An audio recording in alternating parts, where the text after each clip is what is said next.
de número 8. Amém? Todos encontraram? Amém. Diz assim o versículo de número 1: Porém Jesus foi para o Monte das Oliveiras, e pela manhã cedo tornou para o templo, e todo o povo vinha ter com ele. Então, assentando-se, os ensinava. E os escribas e fariseus trouxeram-lhe uma mulher apanhada em adultério, e pondo-a no meio, disseram-lhe: Mestre, esta mulher foi apanhada no próprio ato, adulterando.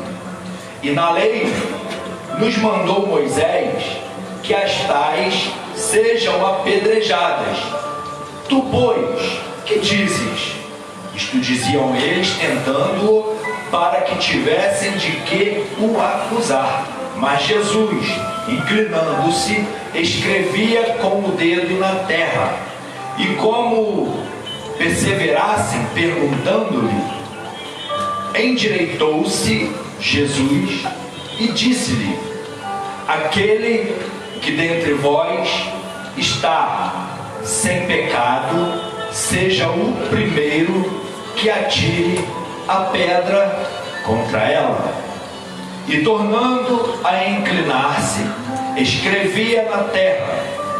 Porém, ouviram eles isto, e, acusados pela consciência, saíram um a um, começando pelos mais velhos até aos últimos. Ficou só Jesus e a mulher que estava no meio.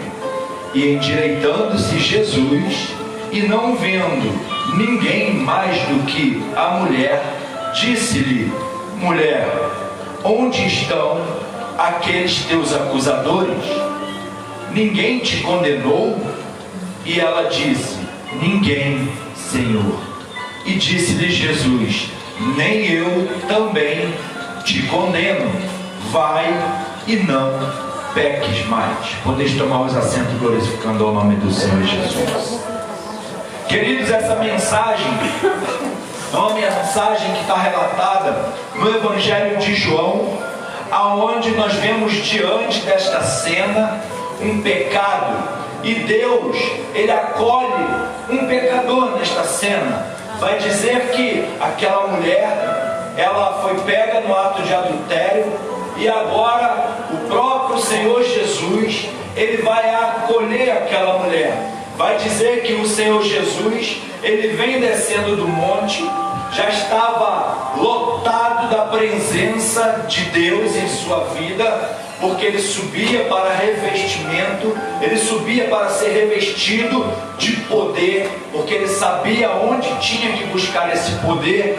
E vendo que havia algo acontecendo naquele momento em que Ele ensinava, acredito eu que um grande alvoroço, os acusadores, os homens que se levantaram contra aquela mulher que foi pega num ato de pecado.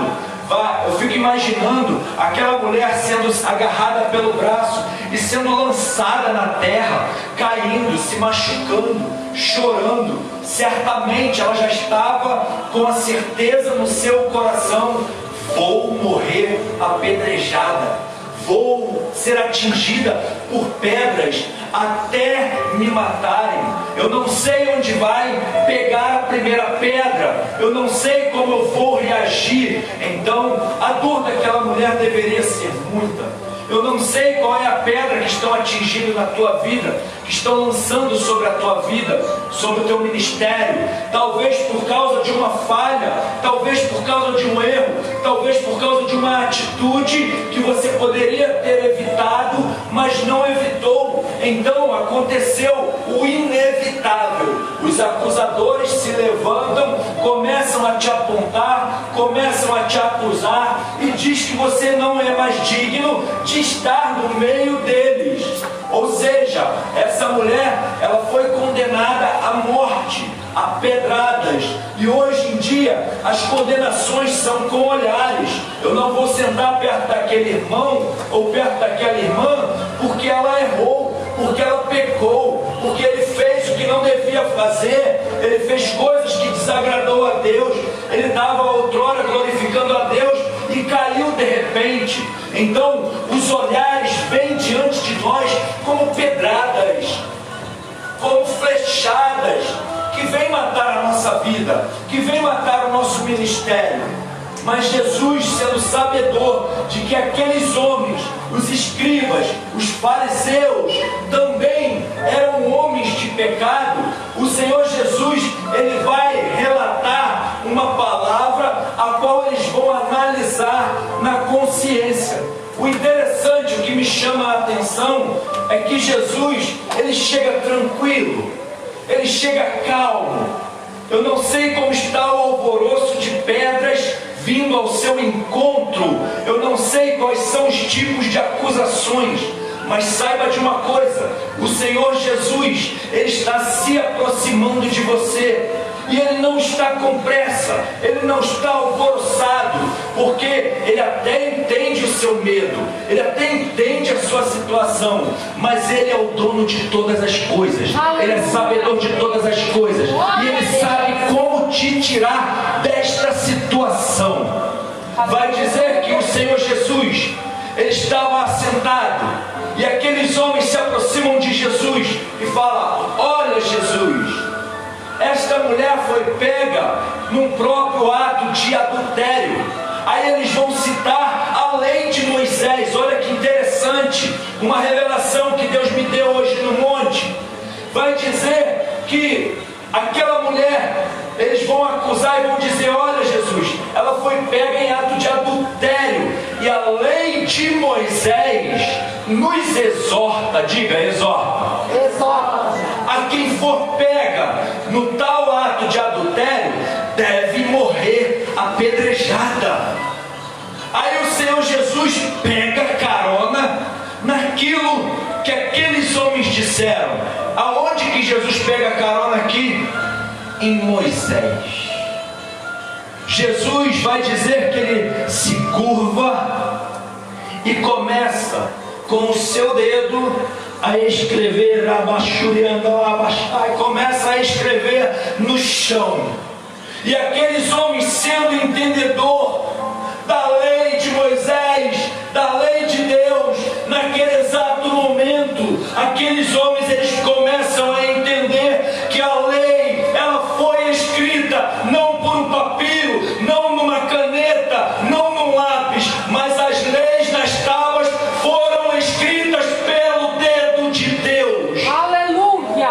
Jesus estava manifestando a sua glória divina naquele exato momento. Jesus, ele se aproxima do chão e vai na terra e começa a escrever. Jesus estava dizendo para ele: ei, eu sou o Filho de Deus, eu conheço as leis, eu pelo meu próprio dedo escrevi a lei. Mas se vocês não têm pecado, a qual está escrito na lei dos 10 mandamentos, a qual eu escrevi nas tábuas dos 10 mandamentos, que atirem a primeira pedra.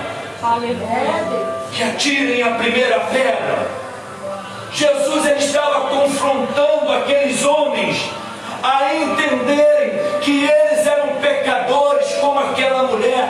Jesus estava confrontando aqueles homens, dizendo para eles: ei, deixe de apontar o seu dedão, porque o que eu escrevi com o meu dedo é válido até hoje e vale para vocês também. Oh, glória! E aqueles homens que acusaram aquela mulher, vai dizer na palavra que eles ficaram mudos.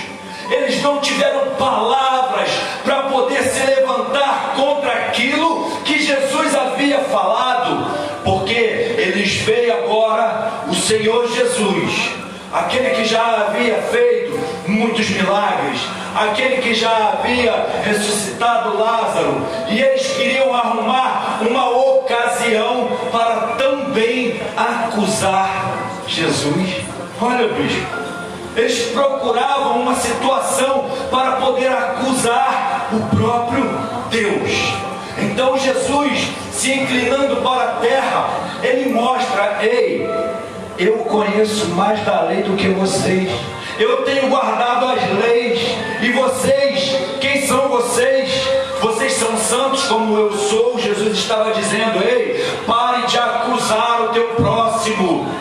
A palavra de confronto, queridos, é contra o pecado. O pecado da nossa vida nós não enxergamos, mas o pecado da vida do irmão, daquele que está ao nosso lado, que está dentro da nossa casa, nós somos os primeiros a apontar. Na verdade, não é desse jeito. Quem nunca aqui passou por uma acusação? Irmãos, pelo amor de Deus, todos os dias da nossa vida se levantam acusadores contra a nossa história, se levantam acusadores no nosso trabalho, se levantam acusadores para poder apontar somente o erro. Nós somos falhos, somos pecadores. E aqui nós vemos o Senhor Jesus abraçando a causa de alguém que cometeu um pecado. Então nós podemos entender que o nosso Deus, Ele abomina sim o pecado, mas Ele ama o pecador. E não é por isso que Ele me ama, porque eu sou pecador, que eu vou sair por aí fazendo as coisas erradas, que eu vou sair por aí errando. Há uma promessa na minha vida, há uma promessa na vida de cada um de nós, e a promessa mais verdadeira que existe na Bíblia, a promessa, não que as outras sejam balela, mas a promessa que eu mais prezo na vida é que todos os joelhos se dobrarão diante do Rei. Aleluia! Todos, inclusive o meu. Inclusive o meu. Aleluia! Por que eu tenho que levantar o meu dedo e acusar? Por que eu tenho que levantar a minha voz e falar palavras que vai matar o meu irmão, que vai matar o servo de Deus? Queridos, muitas vezes nós somos levantados para poder falar uma verdade num púlpito, talvez numa rua para alguém, e nós somos rejeitados. Por quê? Porque as pessoas, infelizmente, elas querem ouvir palavras que massageiam o seu ego, querem ouvir palavras que vai trazer alegria. Abre para mim lá em Provérbios, capítulo de número 2, no versículo 16, e prepara Apocalipse 22, versículo 16 para mim. Nós podemos entender que o nosso erro vai sempre refletir nos olhos dos outros, mas nos olhos do ímpio, porque aquele que é crente, ele não foi chamado para acusar ninguém, fomos chamados sim para exortar com amor. Provérbios capítulo de número 2, versículo de número 16.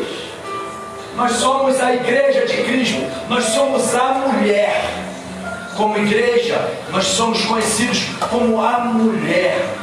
E Deus, Ele tem se entristecido sim com a igreja, tem se entristecido com a sua noiva. Olha o que diz: para te afastar da mulher estranha, sim, da estranha que lisonjeia com suas palavras. Nós vemos a igreja de Cristo falando palavras que lisonjeiam as pessoas, que trazem palavras para poder massagear. A pessoa sai da igreja saltitante. Ou eu recebi minha vitória, eita, recebi uma profecia lá de que eu vou casar, eu recebi uma profecia lá de que a porta vai abrir, e sai dali saltitante, mas sai com o erro e com o pecado impregnado no seu coração, porque a palavra que foi libertada naquele momento não foram as palavras de verdade, não foram as palavras de salvação, mas foram as palavras que lisonjeiam alegria, que traz ânimo para a sua vida, e a pessoa acaba saindo da igreja com o pecado. Apocalipse, lá em Apocalipse, no capítulo de número 22, o último capítulo do livro de Apocalipse, também no versículo de número 16, olha o que vai dizer a palavra do Senhor. Meus irmãos, é tremenda a palavra de Deus, ela está pronta, e nós não podemos negligenciar a palavra do Eterno, a palavra de Deus. De que adiantaria eu convidar vocês para se assentar a uma mesa, como no dia de hoje, um dia de ceia, e deixar você sem ser confrontado? Diga para essa pessoa ao seu lado: a palavra de confronto me liberta do meu erro. Me liberta do meu erro. Eu, Jesus, enviei o meu anjo para vos testificar essas coisas nas igrejas. Eu sou a raiz e a geração de Davi, a resplandecente estrela da manhã. Eu, Jesus, diga comigo. Enviei o meu anjo para vos testificar estas coisas nas igrejas. Queridos, o anjo do Senhor, ele está neste lugar verdadeiramente. Aleluia. O anjo do Senhor, ele está testificando a palavra da verdade, a palavra que vai nos conduzir para onde? Para o céu. Para o céu, não para mais uma noite de alegria, não para uma noite de coisas enganosas que o mundo pode oferecer. Não, lá fora está cheio de coisas querendo nos arrastar para o pecado, querendo nos arrastar para o medo. Mas quando nós entregamos, bispo, verdadeiramente a nossa vida para Jesus, algo tem que acontecer na nossa vida. Aleluia. Aquele que acusava o próprio irmão, para de acusar. Aquele que acusava, aquele que errou o alvo, aquele que perdeu a direção, aquele que até foi avisado, não faz isso que você vai se dar mal, e acaba acontecendo. Ei, aconteceu. Agora, o propósito é orar para que ele não venha errar mais, para ter um tempo para meditar, que a palavra de Deus, ela pode trazer a libertação, e não a libertação que o mundo oferece, mas uma libertação verdadeira, porque se eu conheço Jesus, eu bebia, eu não vou beber mais. Se eu me prostituía, eu não vou me prostituir mais. Sabe por quê? Porque a presença do Espírito Santo, ela arde, ela queima dentro de mim. Glória a Deus. E tudo aquilo que eu fizer de errado vai ter que trazer confronto para a minha vida. Eu escolho a quem eu vou esbofetear. Vou esbofetear a Satanás ou vou esbofetear a cara de Jesus, o rosto de Jesus? Eu tenho que ter essa escolha na minha vida. Toda vez que eu faço algo que desagrada a Deus, eu estou dizendo: Senhor Jesus, a tua palavra que eu tenho ouvido, para mim não tem valor nenhum. E Satanás bate palma. E a nossa vida vai de mal a pior. Pastor, por que essa palavra? Porque eu quero que você seja salvo, liberto e vai morar no céu. Oh, glória! A palavra de Deus diz, o próprio Senhor Jesus diz assim: olha, eu sou o caminho, eu sou a verdade, eu sou a vida. E nós sabemos bem que a palavra de Jesus, ela salva, ela cura, ela liberta, ela prepara e leva para o céu. Aleluia! Somente a palavra de Jesus pode fazer essa maravilhosa coisa na nossa vida, arder o desejo de deixar o nosso erro. Deus, Jesus, Ele não só confronta somente os escribas que estavam acusando aquela mulher. Nós podemos observar bem nesta palavra. Jesus, Ele olha, Ele levanta o seu rosto, Ele inclina de novo e olha para trás de si e não vê mais ninguém. Jesus olha para aquela mulher agora e vai dizer: mulher, onde estão? Cadê? Onde estão os teus acusadores? Jesus, ele sabia como ganhar o coração daquela mulher. Jesus, ele sabia como a sua palavra ia manifestar o sobrenatural no íntimo, no sentimento, no arrependimento, no profundo daquela mulher. Aí ele pergunta: mulher, eu não fiz nada, eu só escrevi no chão e perguntei para eles: aquele que não tem pecado, que atire a primeira pedra. Mas onde eles estão, aqueles homens que te acusavam, mulher? Cadê eles? Para onde eles foram? Eles lá raparam fora, meteram o pé, nem eu percebi. E aquela mulher levanta também a sua cabeça. Certamente ela devia estar ali vidrada no que Jesus estava fazendo e nem se deu conta de que os seus acusadores se dissiparam todos.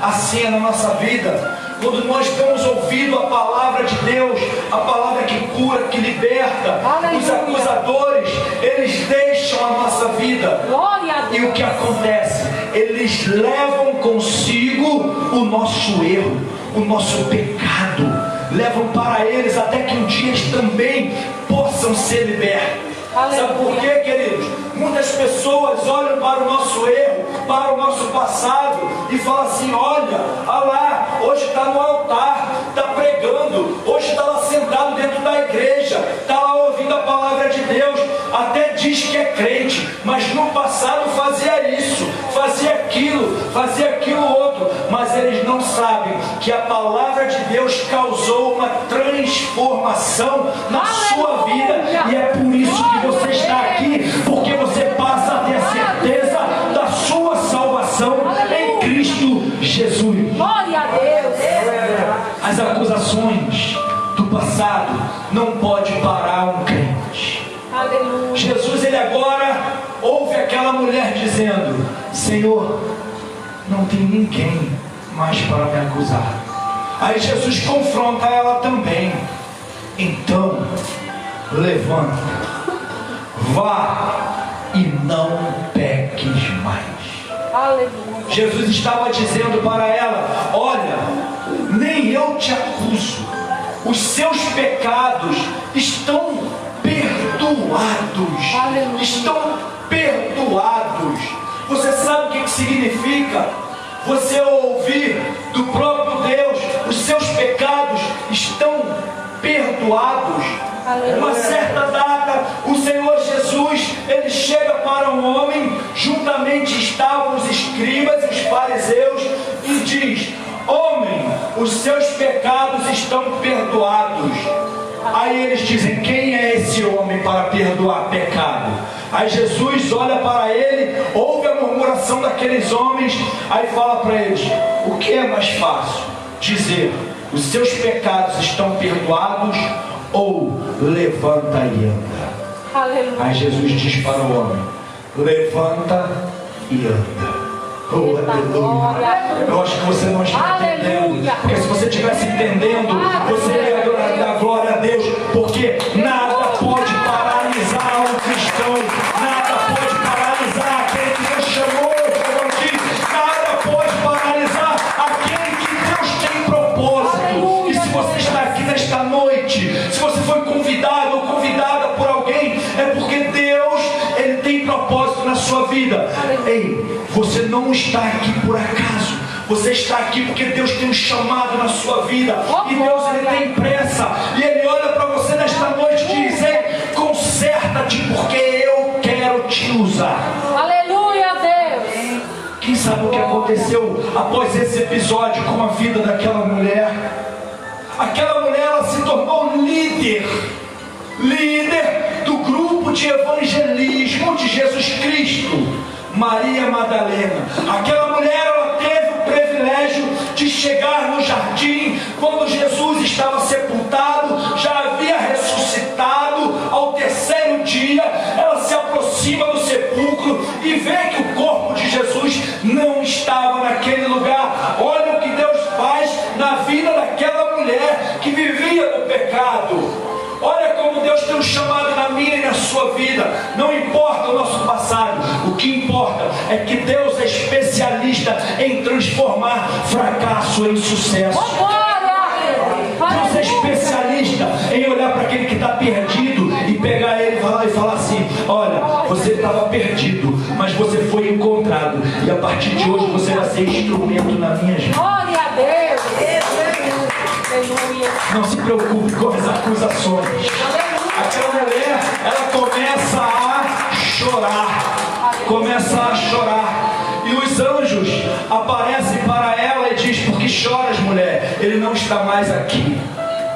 Ela, roubaram o corpo de Jesus. Ela nem se deu conta de que havia 2 anjos naquele lugar. Aleluia. E ela sai para o jardim chorando. E agora quem se apresenta para ela é o próprio Jesus e diz: por que choras, mulher?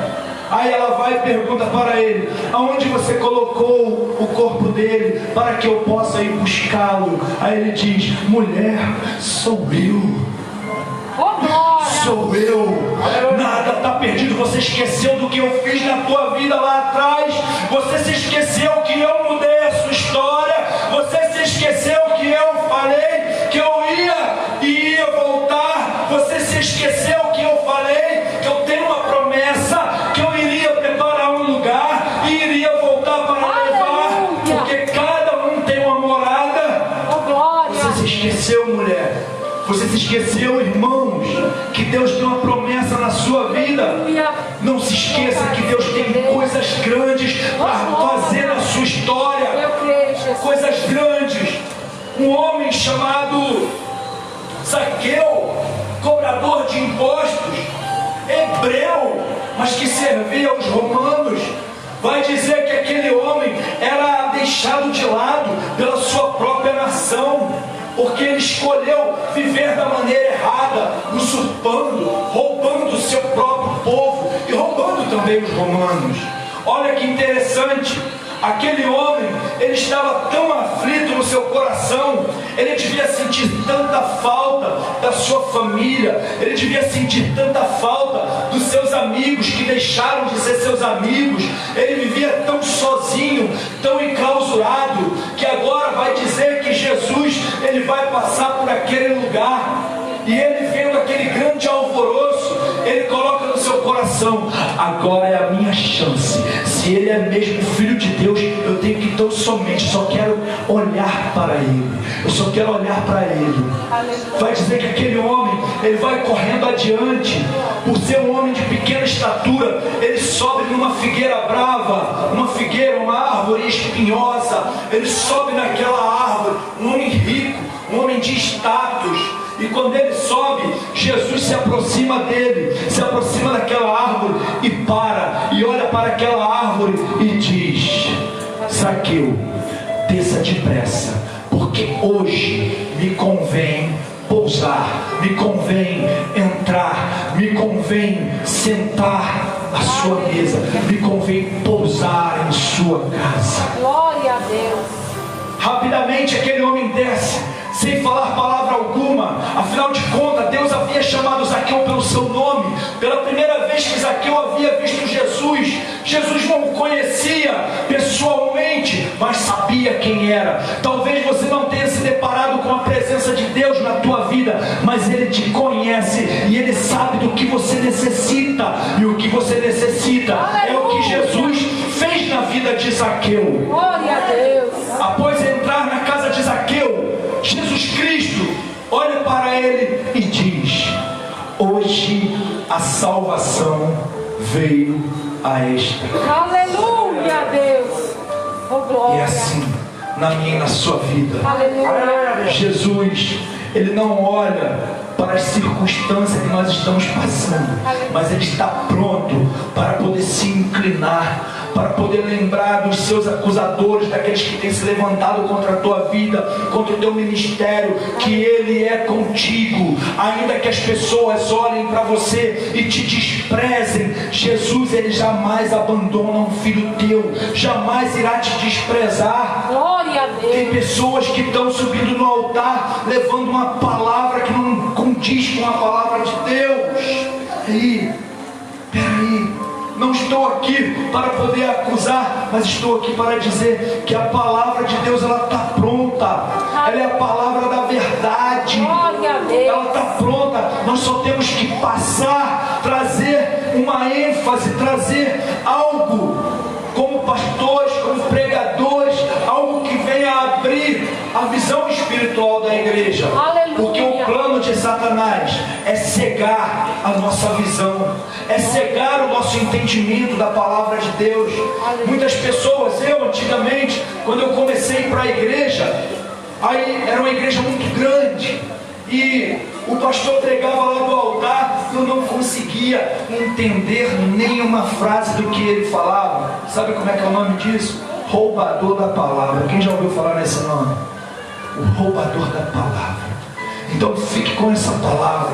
Não desista do teu chamado. Deixa, está acusando, eles estão só perdendo tempo, porque eles vão ter que pegar suas pedrinhas que estão te atirando, colocar no bolso e botar o rabinho entre as pernas e se retirar. Sabe por quê? Porque Deus já falou: tu és meu filho amado. Glória a Deus. Fica por essa palavra, que Deus possa te abençoar. Em nome de Jesus.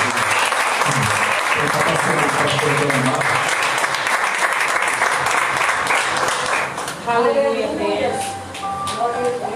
Quem pegou essa palavra? Amém.